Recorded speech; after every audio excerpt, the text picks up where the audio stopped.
It was just a normal day at school. I went to school, and then the last class of the day, the fire alarm went off, and we all kind of started packing up our stuff to go to the fire drill. Everybody's like a little annoyed, like, come on, we just had a fire drill. So we start like leaving the classroom, and we get down the stairs, and then there's somebody at the stairs telling us like we can't go that direction. We need to go back upstairs.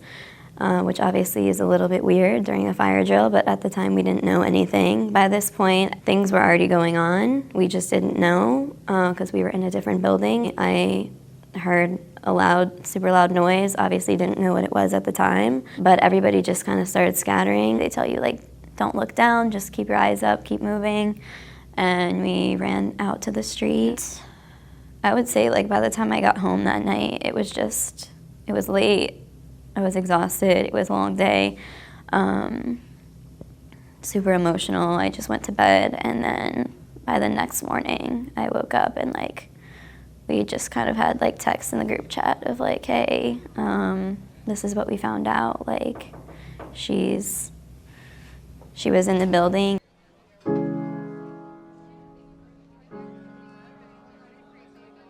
But yeah, just like received a text like, she was, unfortunately, like, she was in the building, she's no longer with us, and then it was like we planned to all meet up, and we all met up and we just kind of like debriefed our whole experience. Some of us were like a lot more comfortable talking about things than others, and we all kind of experienced the day and also just like the grief of losing someone in our friend group very differently. Nicholas Tourette. We found out about Nick at 3 in the morning. We were like, I think, if not the last family to find out about Nick. Nobody knew. It was very chaotic that day. So, but yeah, our family is in the horribly unique position of losing, I hate to say losing, I hate that word, having Nick killed that day, but you never know what words to use, right? You always get caught up in the rhetoric of it, the words, right? Because I don't want to keep it a lot, it's pretty heavy. Right, to lose a child. There's no words to describe it, right? How do I, at 65 and as a father and going through my life, express to you the depth of grief and loss of a son, of a child, right? You can't ever, no matter how it happens, but specific to what happened to us. I had distanced myself, I think, a lot from the MSD community and just everything that had happened. I felt like sometimes it was easier for me to keep a distance and just do my own thing. Our world changed. A lot of people, and people change, things change, and that happens. For me, trauma's before grief, right? And when something like this happens, per se, a mass shooting, right? And it's all too common. I think trauma-informed therapists are what's needed first, because the grief isn't there yet. The grief is forever. So you're so messed up. You can't explain it, right? You can't just wrap your head around it. So you're lost. You need tools, which are out there to handle this traumatic event, because you have PTSD, you have trauma. You don't know which ends up. The world is not real. It's crazy, right? Because the bottom came out, right? So I think that's where the community comes in, and people who care and want to give you love and support. They have the knowledge without going through the event, or they've helped people who've gone through the event, but they haven't gone through the event. So you start meeting people like that who want to help. Anybody who is still experiencing those feelings of grief, here at Eagles Haven, we pride ourselves on being trauma-informed and having that level of expertise to be able to discuss their feelings and process this no matter how many years later, because it may never go away for some people.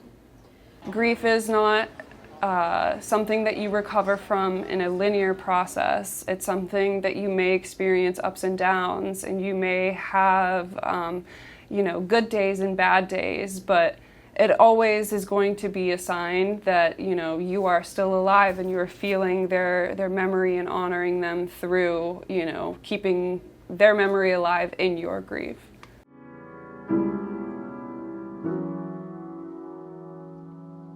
I have prolonged grief, but there are ways to address that as well and live with that very, very in a powerful way. Meditation for me is what really started.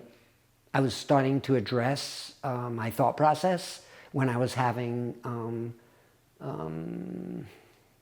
thoughts that weren't healthy for me, and maybe things that I would do that might not be healthy for me. But more about calming down and finding ways to stay calm, because the anger I felt was very intense.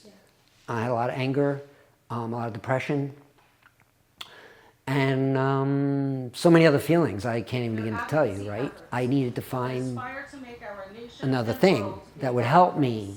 You know, I needed trauma-informed therapist, who I, thank goodness, found, who was very good for me. You need to connect with a therapist, right? I think to recognize, it took a while, all this stuff. It's not just an overnight, right? Cool. So I think starting to recognize that, to find, and these are big words for me, to find joy and happiness again, and that's to say that, to see it. I was not in a good place. I was, you know, not trusting I did not seeing the beauty in the world. So I think meditation helped me to see things in a different perspective, and other tools within meditation, you know, using breathing as an example to calm down.